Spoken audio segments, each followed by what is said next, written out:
ఎందుకు రమ్మన్నావో చెప్పు. సౌందర్య, స్పీడ్ మంచిదే, కానీ ఓవర్ స్పీడ్లో వెళ్తేనే యాక్సిడెంట్ జరిగేది.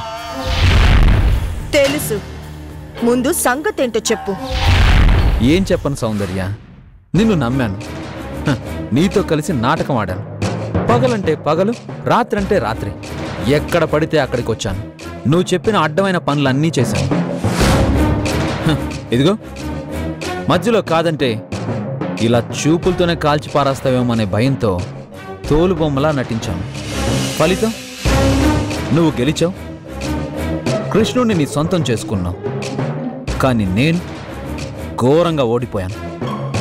ఉన్న ఉద్యోగాన్ని కూడా పోగొట్టుకున్నాను. అంటే ఇప్పుడు మనం కేర్ ఆఫ్ ప్లాట్ఫామ్ అన్నమాట. సోనా అంటే ఇంతసేపు నేను చెప్పింది నీకు సోదిలా వినిపించిందా? తప్పు సౌందర్య. నాలాంటి అమాయకుణ్ణి నీ డ్రామా కోసం వాడుకుని పని పూర్తి అయిపోయాక చారులో కరివేపాకులా తీసి పారేయడం చాలా చాలా తప్పు. ఏం కావాలి? ఎంత కావాలని అడుగుతావు అనుకున్నాను. రాజేష్, మరేం చేయను సౌందర్య, ఈ ఎదవ పొట్టకి తెల్లవారగానే కాఫీ కావాలి, 8 గంటలకల్లా టిఫిన్ కావాలి, 1 గంటకల్లా లంచ్ కావాలి, మళ్ళీ రాత్రి 9 డిన్నర్ కావాలి, మధ్య మధ్యలో ఇంకా చాలా చాలా కావాలి. ఉద్యోగంలోంచి ఊస్ట్ అయిపోయిన వాడిని ఏం చేయనో చెప్పవే అంటే యూజ్లెస్ ఫెలో, అర్థం చేసుకోదే. ఎంత కావాలి? ఇప్పుడొచ్చో కరెక్ట్ రూట్లోకి. సౌందర్య, ఉన్నవాళ్ళు లేని వాళ్ళకి హెల్ప్ చేయాలి. ఇదే కదా న్యాయం అంటే. ఎంత కావాలో చెప్పు.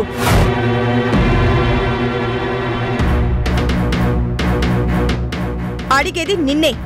ఎంత కావాలో చెప్పు.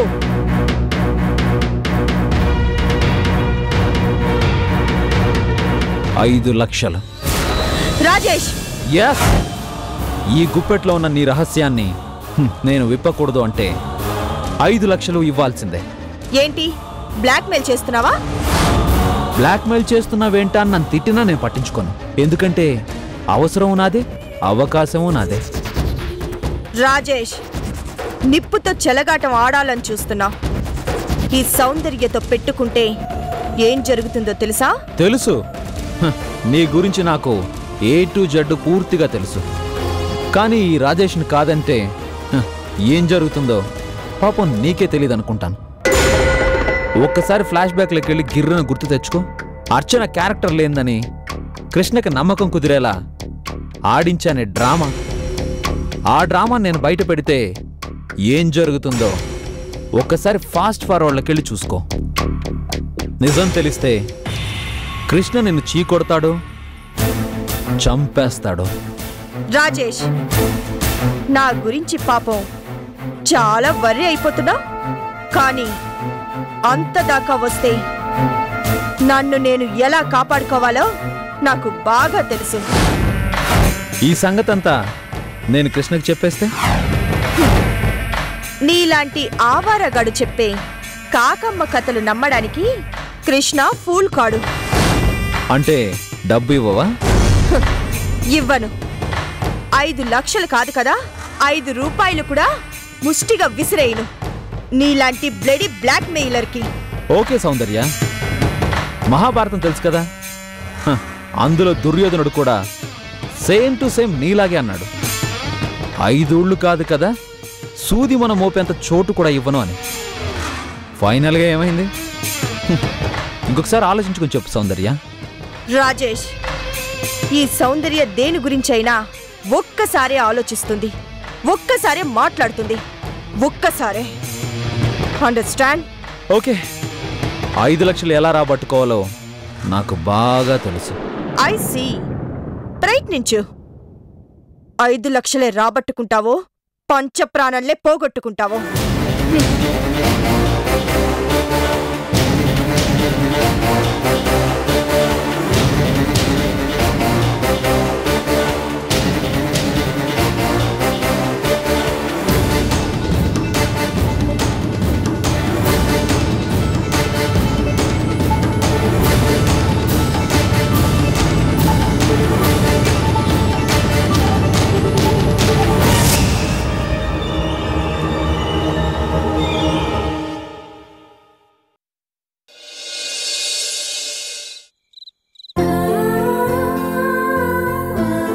అప్పుడేమైందో తెలుసా?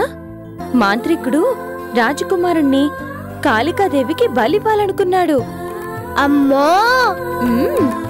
కాని మన రాకుమారుడికి మాంత్రికుడు ప్లాన్ తెలియదు కదా. అందుకని కాళికాదేవి విగ్రహం ముందు ఇలా తల వంచాడు. మాంత్రికుడేమో రాజకుమారుడు వెనక నుంచి తళతళ తళతళ మెరుస్తున్న పెద్ద కత్తిని పట్టుకుని రెడీగా ఉన్నాడన్నమాట. అప్పుడేం జరిగింది? అప్పుడేమో తనకి దండం పెట్టిన రాకుమారుణ్ణి చూసి కాళికాదేవి అతనికి మాత్రమే వినిపించేలా రహస్యంగా చెప్పింది, వీడు దుర్మార్గుడు, వీడు చెప్పినట్టు చెయ్యకు అని. అప్పుడు రాజకుమారుడు ఏం చేశాడు? రాజకుమారుడంటే ఎవరు? హీరో కదా. అమ్మవారి మాటలు వినగానే ఆ మాంత్రికుడు ప్లాన్ హీరోకి అర్థమయ్యి కావాలనే సాష్టాంగ నమస్కారం చెయ్యి అని మాంత్రికుడు చెప్తే కావాలని ఉల్టాగా చేశాడు. ఉల్టాగానా? ఆ తర్వాత ఓరి మురుకుడా, సాష్టాంగం అంటే అలా కాదురా, ఇలా అని మాంత్రికుడు చేసి చూపిస్తూ నేల మీద బోర్లా పడుకున్నాడు.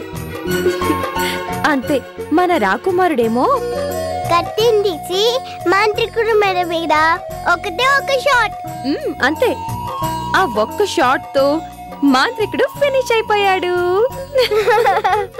కథ కూడా కంచికెళ్ళిపోయింది.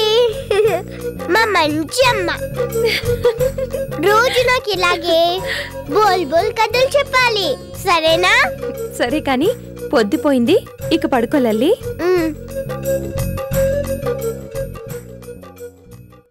అమ్మా జో కొట్టవా? జో జో జో జో జో జో. ఓయ్ అల్లరి పిల్ల, పడుకో.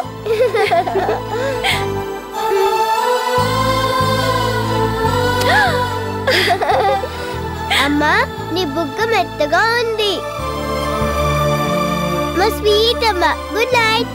నా స్వీట్ లల్లి, గుడ్ నైట్, పడుకో.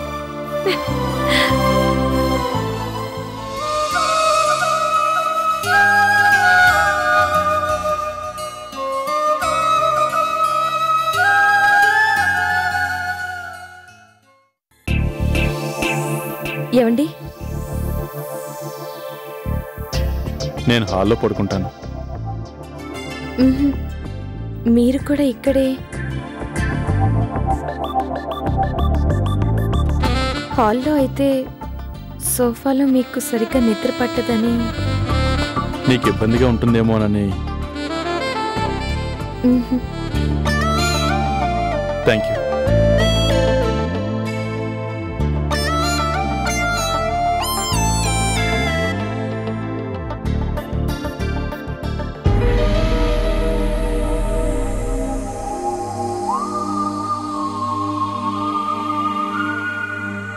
అర్చన, తలుచుకుంటే ఇదంతా నిజమేనా అనిపిస్తోంది. నిజమైనందుకేగా లల్లి మన మధ్య ఉంది. Thank you. అబ్బబ్బా, నిద్ర పడుతూ ఉంటే డిస్టర్బ్ చేస్తారంటే పడుకోండి.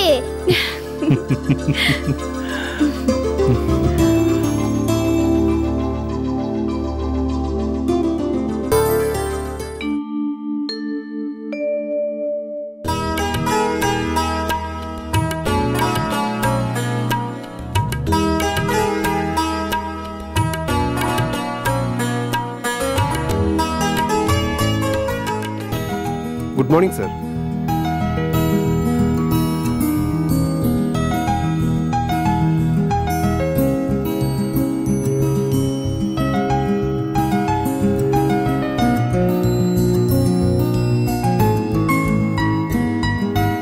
Okay sir, thank you.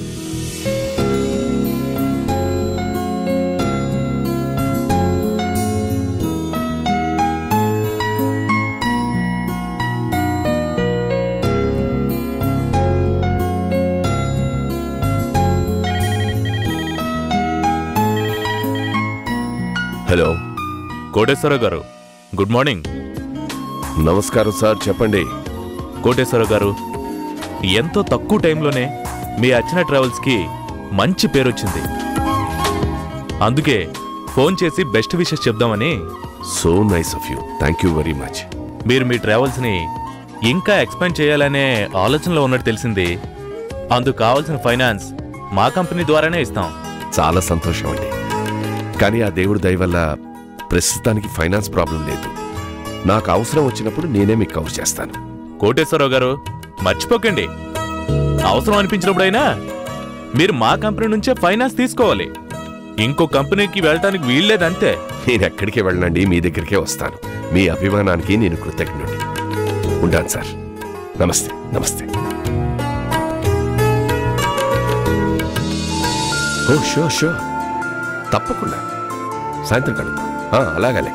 Okay, ఉంటాను.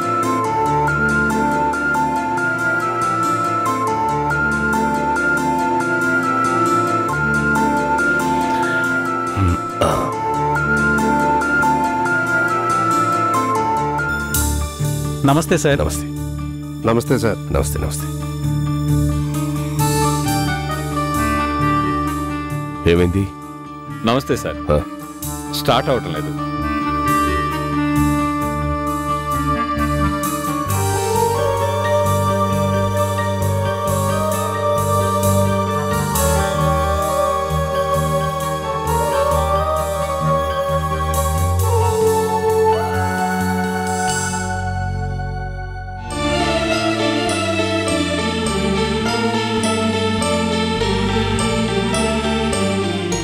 ఇప్పుడు స్టార్ట్ చేయి. అలాగే సార్.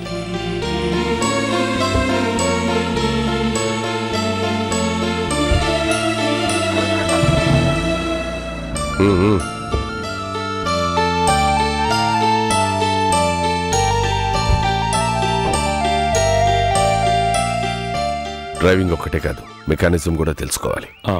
ట్రిప్కి టైం అయింది, బయలుదేరు. అలాగే సార్. మూర్తి సార్, అడ్వాన్స్ కావాలన్నావు కదా, ఇదిగో. Thank you sir. Spark plugs వీక్గా ఉన్నాయి, తర్వాత మార్పించు. అలాగే సార్. వెళ్ళు.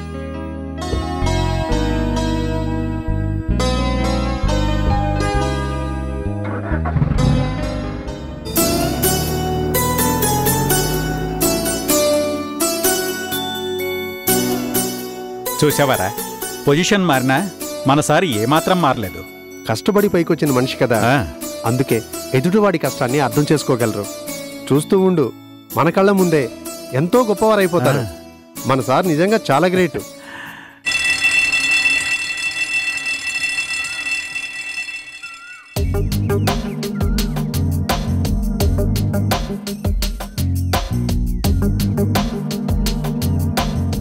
లల్లి, లల్లి, లోపలికి రా, అన్నం పెడతాను. ఇక్కడ కాదమ్మా, అక్కడికి వెళ్ళి కూర్చున్నాం. అక్కడికా? ఎందుకు? అయ్యో చెప్తాను కదా, రా అమ్మా.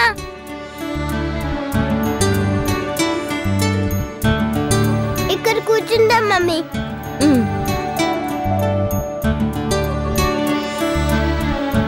ఇదిగో పింకీ అమ్మ, మా అమ్మ. ఇదిగో పట్టు, పెద్ద నీకే అమ్మున్న తిన్నాను పోసుకొట్టావు కదా. ఇప్పుడు చూడు, నాకు కూడా అమ్ముంది, మా అమ్మ. లల్లి, ఏంటమ్మా ఇది? నీకు తెలీదమ్మా, వీళ్ళందరూ నన్ను ఇన్నాళ్ళు ఎన్నెన్ని మాట్లాడినారో నీకు తెలుసా? తిరుపతి చెప్పకుండా వదులుతానే ఏంటి? ఏమే చూచుమా, మమ్మీ, మా మమ్మీ. ఇప్పుడేమంటావు? పెద్ద నీకేనేంటి అమ్ముంది, నాకు కూడా ఉంది, మా స్వీట్ మమ్మీ. లల్లి, ఇదిగో తిను. నోట్లో గోను ముద్దలు పెట్టాలి.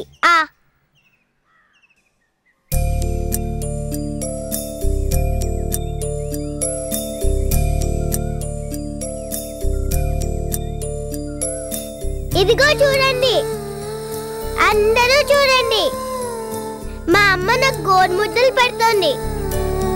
ఏ చిచ్చు, నువ్వు బాగా చూడు. అమ్మా, లేకపోతే ఈ లల్లిని తీర్చేస్తారా?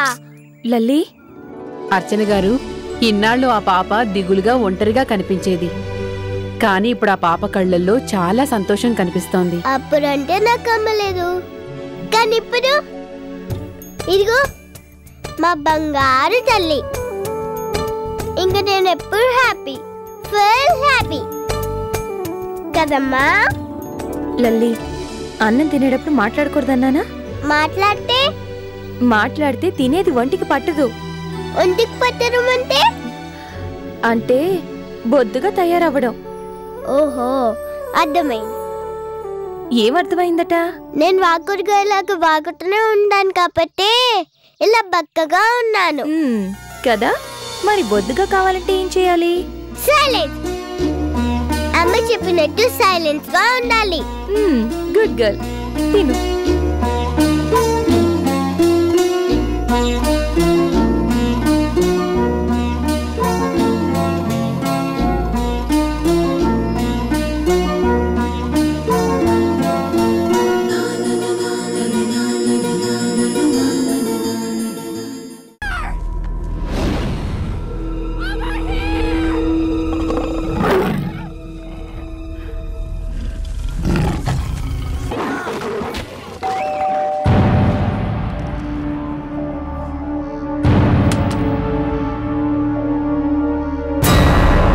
కొరియర్ మేడం, ఇక్కడ సైన్ చేయండి.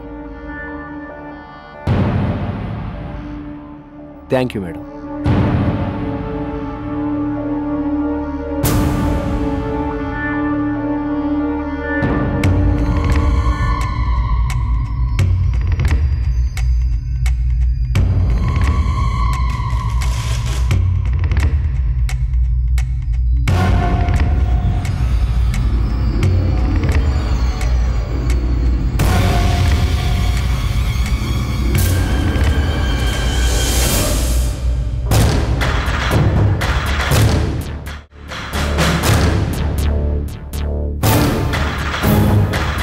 సౌందర్య, ప్రేమించుకున్న కృష్ణని అర్చనని శాశ్వతంగా విడదీసే అద్భుతమైన ప్లాన్ ఏదో చెప్తాను. ఏంటా ప్లాన్?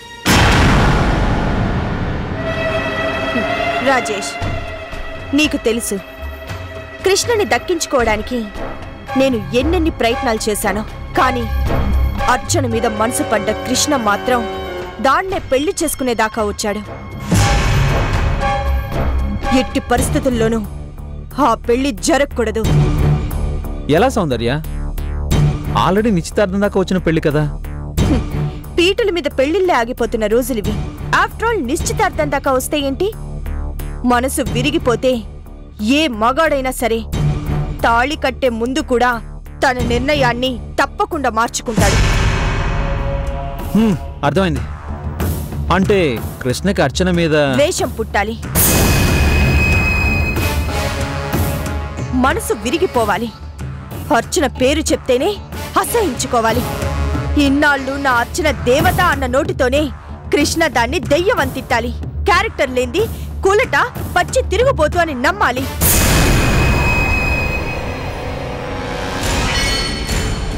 శాశ్వతంగా దానితో తెగతింపులు చేసుకోవాలి. కానీ పెళ్లిదాకా వచ్చాక? పెళ్లిదాకా వచ్చింది కాబట్టే ఇక ఆలస్యం చెయ్యకూడదని ఈ ప్లాన్ డిసైడ్ చేశాను. ఓకే, చెప్పు, ఏంటా ప్లాన్? అర్చన ఓ బజార్ది అని నిరూపించబోయే ఈ ప్లాన్ ని ముగ్గురు కలిసి అమలు చెయ్యాలి. ముగ్గురా? నువ్వు నేను కాక ఆ మూడో మనిషి ఎవరు? మా మమ్మీ.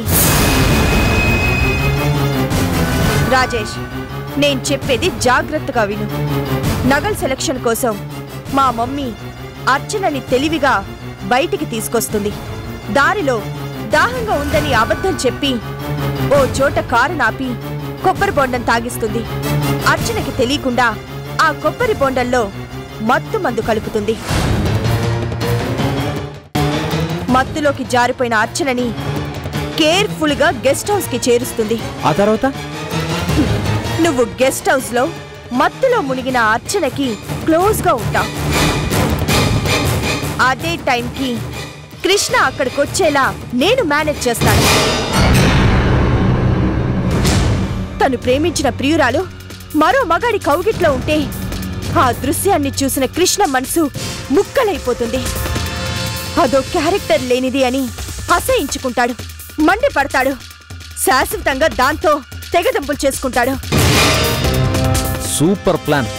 డన్. డన్.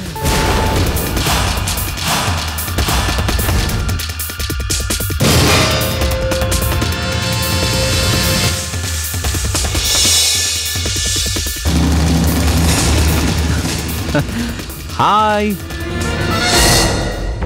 ఎలా ఉంది CD? High quality, perfect lighting.